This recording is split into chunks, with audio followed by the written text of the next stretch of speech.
नमस्कार दोस्तों, आप लोग कैसे हैं? उम्मीद करते अच्छे होंगे।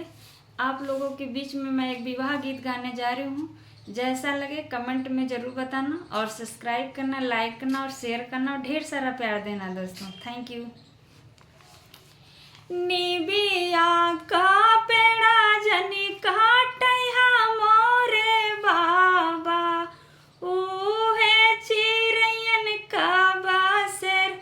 निबिया का पेड़ा जनी काटैहा मोरे बाबा, उहे चिरैयन का बासेर।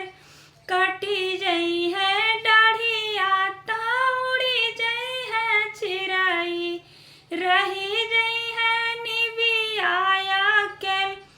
कटी जई है डाढ़िया ता उड़ी जई है चिराई, रही जई है निबिया केल। निबिया का पेड़ा जनी काटैहा मोरे बाबा, उहे चिरैयन का बासेर। निबिया का पेड़ा जनी काटैहा मोरे बाबा, उहे चिरैयन का बासेर। बेटी गारा भेजानी बोला मोरे बाबा, बेटी पराया धन होय। बेटी गारा भेजानी बोला मोरे बाबा, बेटी पराया धन होय। बेटी पराया धन होय, चली जई है बिटिया त सुना होई है अंगना, रही जई है माइया केल। चली जई है बिटिया त सुना होई है अंगना, रही जई है माइया केल। रही जई है माइया केल। बेटी गारा भेजानी बोला मोरे बाबा, बेटी पराया धन होय।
विदा करा धनिया हमार दुआरे से आएला हो भैया हो कवन राम नया नाना बहे लागे नीर दुआरे से आवेला हो भैया हो कवन राम नया नाना बहे लागे नीर विदा करा सासू हो या पानी बिटियावा विदा करा धनिया हमार विदा करा सासू हो या पानी बिटियावा विदा करा धनिया हमार विदा करा धनिया हमार जवाने बहिन संगे खेलनी आंगनवा कैसे विदाई करी आज जवाने बहिन संगे खेलनी आंगनवा कैसे विदाई करी आज दुआरे पे बैठल बाबा हो कवन राम मड़वे में मैया हमार दुआरे पे बैठल बाबा हो कवन राम दुआरे पे बैठल बाबा हो कवन राम मड़वे में मैया हमार जवाने बहिन संगे खेलनी आंगनवा कैसे